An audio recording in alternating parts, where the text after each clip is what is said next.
Maths by Mohit Kumar में। जैसे ही पता कि हम यहाँ पर कंपाउंड इंटरेस्ट डिस्कस कर रहे हैं, चैप्टर वाइज यहाँ पर मैं क्वेश्चन कराने लग रहा हूँ। कंपाउंड इंटरेस्ट की दूसरी वीडियो होगी। पहली वीडियो बेसिक वीडियो थी, मैंने कुछ मेथडों को वहां पर डिस्कस किया और यहाँ पर मैं और मेथडों को डिस्कस करूंगा, क्योंकि कंपाउंड इंटरेस्ट में आपको बेस्ट मेथड के साथ एग्जाम में बैठना है, ना कि वो डिटेल मेथड। आपके पास एक ऐसा चैप्टर होता है जो आपको टाइम बचा कर देता है, बशर्ते आपने परसेंटेज बहुत ढंग से पढ़ा हो। परसेंटेज का ही इसमें ज्यादातर यूज है, सक्सेसिव का ज्यादा यूज है। तो मैं सारी मेथडों को आपको एक्सप्लेन करूंगा, मेरे साथ बने रहिएगा एंड तक, आप कहीं नहीं जाएगा। अगर हमारा पढ़ाया हुआ आपको समझ में आता ना, चैनल को सब्सक्राइब बेल आइकन प्रेस करें और ज्यादा से ज्यादा रिकमेंडेड ज्यादा से ज्यादा चैनल को शेयर करा करें। ये तो होगी बच्चे, आइए चलते हैं अपने काम की तरफ। कुछ बच्चे कल कह रहे थे कि सर ऑप्शन भी दीजिएगा, तो मैंने आपसे बता दूं, उनके डाउट बता दूं कि ऑप्शन नहीं देने का कारण था कि मैंने अपनी तरफ से वो क्वेश्चन लिया, आज एग्जाम के क्वेश्चन होंगे, क्योंकि वहां पर मैंने कल आपको मेथड एक्सप्लेन की थी। आइए पहला क्वेश्चन क्या है। रवि राज 10,000 रुपए की एक राशि को 10% चक्रवृद्धि ब्याज की दर से 3 वर्ष के लिए निवेश किया, तो ज्ञात करें 3 वर्ष बाद उसे कितनी राशि प्राप्त हुई। एक रवि रेस है, उसने 10,000 रुपए लिए 10% की एन पर 3 वर्ष के लिए, तो उसने पूछा है कि 3 वर्ष बाद उसे कितने रुपए मिलेंगे। दैट सिंपल, कितने रुपए मिलेंगे, तो मैंने आपको क्या बताया था, 10% आ गया। 10% की फ्रैक्शन 1/2 है। तो मैंने एक छोटी सी बात बताई थी, नीचे जो हमारा होता है बच्चे प्रिंसिपल लगने लग रहे होता है, ये हमारा इंटरेस्ट होता है, और जो इन दोनों का जो योग होता है ना, वो मेरा मिश्र धन आने लग रहे होता है।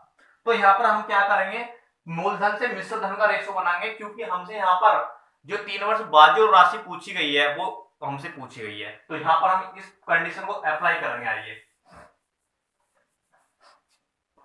10% की फ्रैक्शन होती है 1/10, तो मैं मूलधन से मिश्र धन का रेशो क्या होगा, मैं 10 का 10% निकालता हूं, तो एक यानी मेरा मूलधन 10 था, उसको 10% की रेट लगी, तो मुझे 1 रुपए ब्याज मिला। तो 1 रुपए ब्याज मिला, ये 10 तो मूलधन हो गया, और मूलधन में जब 1 रुपए ब्याज जोड़ूंगा तो मेरा मिश्र धन हो जाएगा कितना, 10 से 11। तो ये बच्चे आपको 3 साल के लिए, 3 साल के लिए आप सेम लिख दो, ये भी 10 से 11 होगा, ये भी 10 से 11 होगा, ये भी 10 से 11 होगा। तो आप इसकी मल्टीप्लाई करेंगे, आप इनकी मल्टीप्लाई कितना कराएगा, 100 दूनी 1000, और ये आएगा 1331। 1331। इसमें एक बात दी है कि जो हमारा है, इसमें और क्या दिया, इसमें दिया है कि जो हमारा प्रिंसिपल है ना, हमारा जो प्रिंसिपल है वो आपको 10,000 दिया, लेकिन एक्चुअल में मेरा प्रिंसिपल है कितना, 1,000। इसकी जो वैल्यू है ना बच्चे, वो 10,000 दी है। कितनी दी है, 10,000। 10,000, तो आप ये किसका कितने गुना, 10 गुना। ये इसका है कितना गुना, 10 गुना। तो मैं यहां से क्या निकाल सकता हूं, इसका डिफरेंस मुझे क्या पता पड़ सकता है, सी आई मैंने कल बताया था आपको, कल मैंने आपको बताया था कि अगर मैं इन दोनों डिफरेंस लेता हूं तो सी आई, तो कितने का डिफरेंस आ रहा, आप बोलो 1331 का, लेकिन एक्चुअल में एक की वैल्यू है कितनी आई मेरी, 10, तो 10 से मल्टीप्लाई कर दो, ये कितना आया, 3110 रुपए आ गए। तो इसने पूछा है कि मुझे 3 वर्ष बाद कितनी राशि प्राप्त होगी, यानी मेरा कुल इंटरेस्ट इतना हुआ 3 वर्ष के बाद, और मेरी राशि है कितनी, 10,000। तो मेरे 3 साल बाद जो राशि मिलेगी वो कितनी मिलेगी, क्या ये नहीं मिलेगी, 10,000, और कितना ब्याज मिलेगा, 1310। तो ये आपको मिलेगा 13,310 रुपए, यानी 3 साल बाद मुझे 13,310 रुपए लगने लग रहे होंगे। आपको सवाल समझ में आया, आपको सवाल समझ में आया। इसमें क्या था, 10% की एनएम दी थी, 1/10।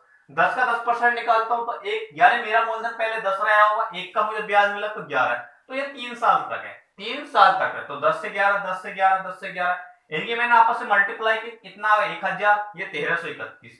तो मुझे क्वेश्चन में दिया है कि मेरा जो मूलधन है ना वो 10,000 रुपए, एक्चुअल में क्वेश्चन के अकॉर्डिंग है कितना, 1,000। इसके कितने टाइम्स है, 10 टाइम्स, 10 टाइम्स है।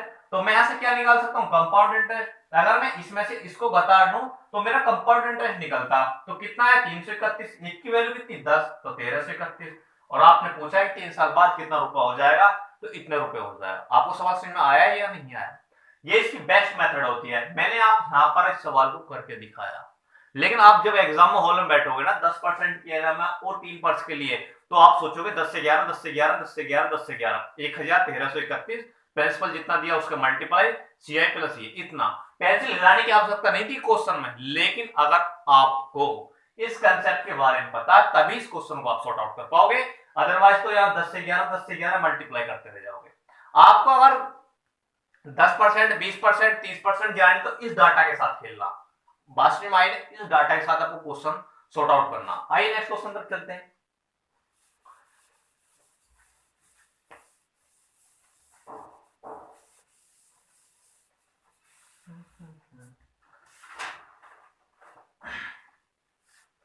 क्या है, सीमा ने 16,000 रुपए की राशि को चक्रवर्ती ब्याज पर 2 वर्ष के लिए निवेश किया और उसे परिपक्वता 17,640 प्राप्त हुए, तो ब्याज की दर ज्ञात करो।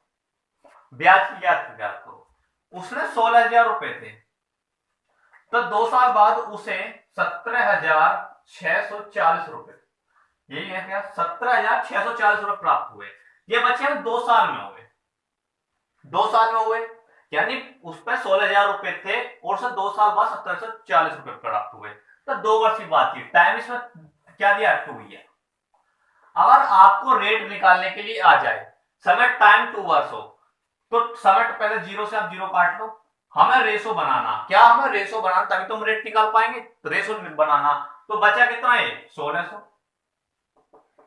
और 1764। और आपको अगर 2 टाइम्स दिया तो इसका वर्गमूल ले लेना है, अगर 3 टाइम्स दिया तो घनमूल ले लेना है, 4 टाइम्स दिया तो गुना ले लेना। तो 1600 वर्ग होता किसका एक्चुअल में, आप बोलोगे सर 1600 वर्ग होता किसका है, 1600 वर्ग होता है 40 का वर्गमूल होता है, किसका होता है, 40 का होता है। और 1764 जो होता है, ये क्या दिया सवाल में, हाँ 1600 किसका होता है, 40 का, 1764 किसका होता है, 42 का। आप सिंप्लीफिकेशन कर लो, 20 से 21, तो कितने का डिफरेंस, 1 का डिफरेंस। यानी कितना इंटरेस्ट चढ़ा मुझे, 1 का, किस पर, 20 पर, गुणे 100। तो मेरी जो रेट है ना बच्चे 5%, जो मेरी जो रेट है ना 5% लगने वाली होगी। तो अगर आपको किसी क्वेश्चन में रेट निकालने के लिए आ जाए, कहते हैं कि 2 साल में इतना हो जाता, कोई प्रिंसिपल मेरा इतना था और 2 साल बाद इतना हो जाता, सीधा आपको वर्गमूल ले लेना है और आपको रेशो में बात लेके चलनी है। अगर आपको 3 कहता है कि मेरे पास इतना मूलधन था और 3 वर्ष बाद इतना हो जाता, तो उसका घनमूल ले लेना। तो आपको एक बढ़िया सा नोट्स बनाइएगा, आपको पता आरबी एनटीपीसी एग्जाम आपके नजदीक है, तो मैं आपको सारे क्वेश्चन यहाँ पर कवर करा के दूंगा। ये आपको सवाल समझ में आ गया होगा या नहीं आया।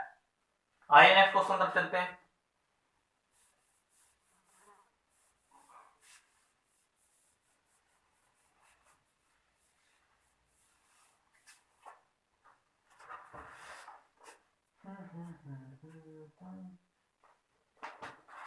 आइए, किसी वार्षिक ब्याज की दर 625 चक्रवर्ती ब्याज की दर से 2 वर्ष में 676 रुपए हो जाती है।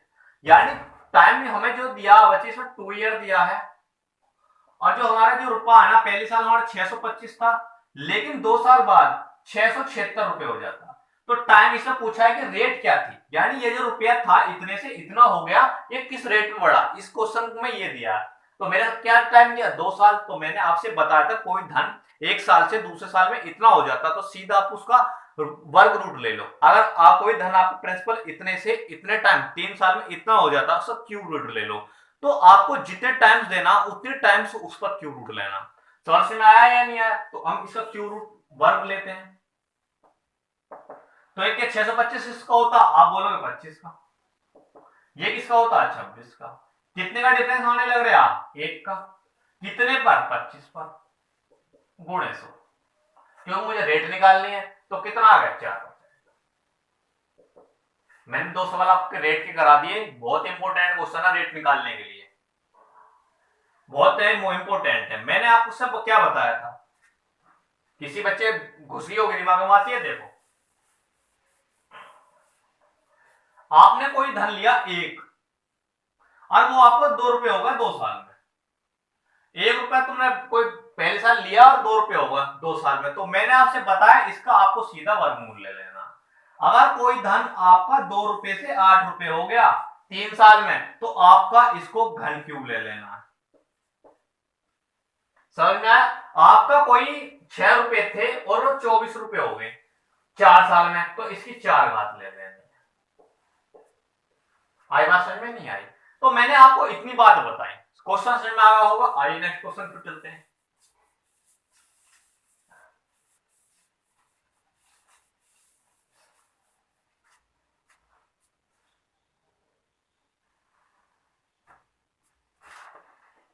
आइए, 4% की वार्षिक चक्रवृद्धि ब्याज की दर से 1352 की धनराशि पर 2 वर्ष का मूलधन क्या होगा? 2 वर्ष का मूलधन क्या होगा? तो आपको मैं इससे पहले बताऊंगा फ्रैक्शन मेथड। क्या बताऊंगा इसका? Fraction method. इसमें दिया 4%। 4% फ्रैक्शन क्या होती है? आप बोलोगे 1/25।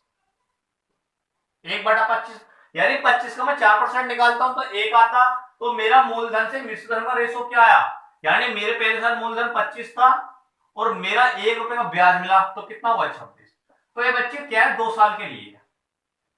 क्या? 2 साल के लिए। That is simple. 25 में 25 मल्टीप्लाई करूं कितना आएगा? 625। और जो 26 26 की करूं कितना आएगा? 676। अब इसमें बात की कि मेरा जो मिश्र धन है, मैं पढ़ता हूं आगे, वो क्या दिया कि 4% की वार्षिक ब्याज की दर से 1352 की धनराशि 2 वर्ष बाद मूलधन कितना हो जाएगा। तो इसमें क्या बचे? आपको मिश्र धन दिया। आपको क्या है? मिश्र धन दिया। मेरा एक्चुअल मिश्र धन है कितना? 676। लेकिन क्वेश्चन के अकॉर्डिंग दिया कितना है? 1300। क्वेश्चन के अकॉर्डिंग इतना दिया। इसे कितने टाइम्स है? 2 टाइम्स। कितने टाइम्स है इसका? 2 टाइम्स। तो मेरा मूलधन पूछा है, मूलधन है कितना? 625। एक की वैल्यू है कितनी? 2, तो ये भी 2 होगा। तो कितना होगा? 1250। 1250। ये मेथड आपको समझ में आई या नहीं आई? इसमें क्या था? 4% की वार्षिक दर से मेरा जो धनराशि है 1352, 2 वर्ष बाद उस पर कितना मूलधन हो जाएगा। तो मेरा जो मूलधन है, मैंने 4% फ्रैक्शन क्या होते हैं? 1/25। यानी पहले साल मेरा मूलधन 25 था, 1 का मुझे ब्याज मिला कितना? 26। 25 से 26, 25 से 26, तो कितना हुआ? 625। इससे गुणा कर 676। तो क्वेश्चन में मुझे दिया कि मिश्र धन मेरा इतना है, तो इससे कितने टाइम्स है? 2 टाइम्स। तो ये भी इसका 2 टाइम्स होगा। सवाल आपको समझ में आया या नहीं आया? इसकी एक मेथड और देखते हैं।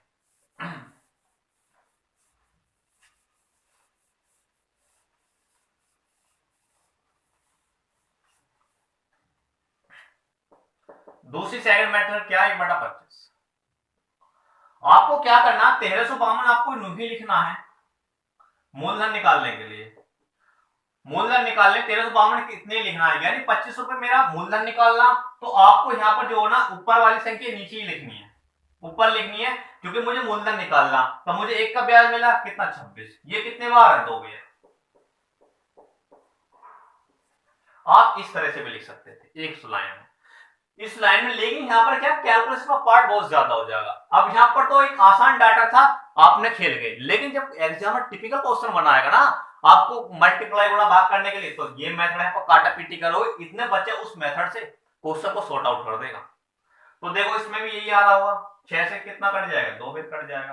तो मेरा मूलधन क्या आएगा? 2 गुणे 25 गुणे 25, 1250। सवाल समझ में आया? मैंने बताया 4% फ्रैक्शन क्या होते हैं? 1/25। तो मेरा मूलधन निकालना, तो 1352 तो नहीं लिखना, मूलधन निकालना, तो ये वाली संख्या ऊपर 25/26 गुणा 25/26। That's all. समझ में आ रहा होगा? कारिगर।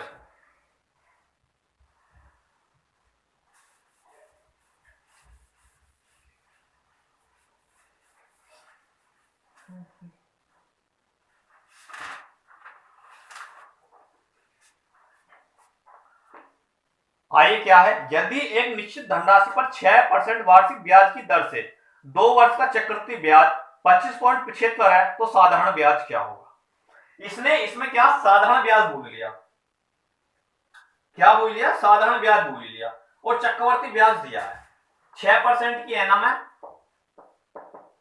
क्या और क्या दिया? 6% की एनम है और टाइम दिया है 2 साल। तो 6/% की फ्रैक्शन क्या होती है? मैं लिख सकता हूं 6/100। काटा पेटी कर लो 3/50। तब मुझे एक ऐसा मूलधन मांगना है जिससे कि मेरी कैलकुलेशन कम से कम हो। तो टाइम कितना दिया? 2 साल। तो मैंने आपको बताया था कि जो नीचे वाली संख्या है ना, जितनी ऊपर टाइम दिया उसका उतनी बार उसका वर्ग या उस पावर चढ़ा देते हैं। तो मैं इसको क्या लिख सकता हूं? मैंने मूलधन मान लिया 50 का। कितना आया? 2500। कितना आया? 2500। तो पहले साल, फर्स्ट साल जो मेरा है, फर्स्ट साल में रेट कितने की लगी? 3/20 की।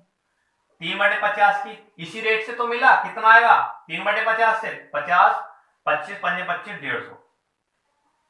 अगले साल मुझे 3/20 की रेट से ही 3/50 की रेट से निकला तो ये भी 150 आएगा। इसका तो खत्म हो गया, लेकिन अगले साल के लिए तो ये मूलधन है, अगले साल के लिए तो मूलधन है। मिश्रधन में क्या, अगले साल की ये वाला पार्ट तो मूलधन है, तो इस पर 3/50 की रेट लगेगी, तो ये कट जाएगा आपका 3 वेर और यहां से आ जाएगा 9 वेर आ जाएगा। तो इसमें क्या है, मैंने आपको बताया था ये जो सारी चीज होती है कंपाउंड इंटरेस्ट होती है, ये मेरा सिंपल इंटरेस्ट होता है। तो इसमें क्या आपको दिया है, इसमें आपको क्या कंपाउंड इंटरेस्ट दिया, तो कंपाउंड इंटरेस्ट एक्चुअली यहां पर है कितना, ये तो मेरा कंपाउंड इंटरेस्ट है कितना 150, 150, 300, 309, यानी 309 मेरा कंपाउंड इंटरेस्ट है। लेकिन क्वेश्चन के अकॉर्डिंग है कितना, आप बोलोगे 2575, तो एक की वैल्यू कितनी, ये आ गई। तो इससे पूछा है कि मेरा साधारण ब्याज कितना होगा, तो इस क्वेश्चन के अकॉर्डिंग आपका साधारण ब्याज है कितना 150, ये 150 ये कितना है 300, तो गुणे 300, 2 जीरो हटा लो नीचे बढ़ा लो, कट गया, और ये 3 से कट जाएगा, 3 एकम 3, 103 वेर।